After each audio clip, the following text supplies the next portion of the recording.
আলোচনা শ্রবণ করার তৌফিক দান করলেন। সকলেই করি আল্লাহুম্মা আমিন। সম্মানিত হাজিরিন, এরপরে সেই রসুলের প্রতি দরুদ বর্ষিত হোক যেই রসুলের কারণে আমরা পেয়েছি শান্তির ধর্ম ইসলাম।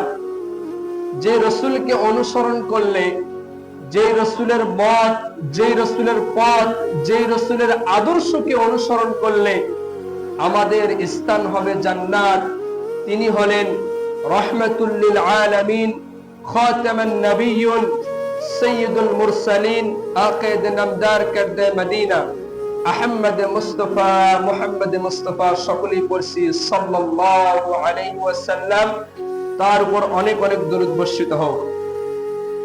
সম্মানিত হাজিরিন, আজকে আমরা যে বিষয়টি নিয়ে আলোচনা করব, দুইটি বিষয় আমি ভাগ করে নিয়েছি। আমরা আল্লাহ তাআলার বান্দা, আমরা মানুষ বলতেই ভুল। মানুষ এতটাই সরল যে শয়তান মানুষকে এত ধোঁকা দেয়, এত ওয়াসওয়াসা দেয়। এই যে মানুষ জেনে না জেনে, ইচ্ছায় অনিচ্ছায়, গোপনে প্রকাশ্যে আমরা যত গুনাহ করি, এই গুনাহগুলো কথা যখন আমাদের স্মরণ হয়, তখন আমরা যদি সপ্তাহের একদিন মসজিদে আসি, সেদিন একটু আল্লাহর কাছে দোয়া করি, আল্লাহ অনেক গুনাহ করেছি, আল্লাহ আপনি আমাকে মাফ করুন। আমাদের গুনাহ হয়ে যায়। এই গুনাহগুলো মোচন করার জন্য কিছু আমল রয়েছে, কিছু ইবাদত রয়েছে। সেভাবে যদি আমরা, সেই মোতাবেক যদি আমরা চলতে পারি, তাহলে আমাদের যে প্রত্যেকটা অঙ্গ প্রত্যঙ্গের গুনাহ হয়ে গেছে, এই গুনাহগুলো আল্লাহ তাআলা মুছে দিবেন। সুবহানাল্লাহ। সেই বিষয় দুটি আমি ভাগ করে নিয়েছি। দুই পয়েন্ট আকার আপনাদের সামনে উপস্থাপন করার চেষ্টা করব।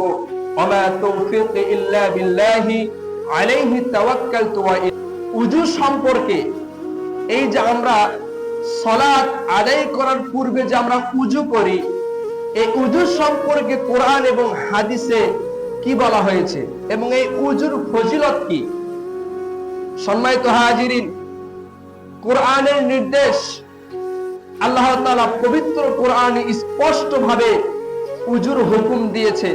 আল্লাহ তাআলা বলতেছেন সূরা বাকারার 200, আল্লাহ রাব্বুল আলামিন কোরআনের ভিতরে সূরা আল মাইদার 6 নম্বর আয়াতে আল্লাহ তাআলা বলতেছেন, ইয়া আইয়ুহাল্লাযীনা আমানু কুনতুম ইলাস সালাতি ফাগসিলু ওয়ুজুহাকুম ওয়া আইদিয়াকুম ইলাল মারাফিকি ওয়ামসাহু বিরুউসিকুম ওয়া আরজুলাকুম ইলাল কা'বাইন।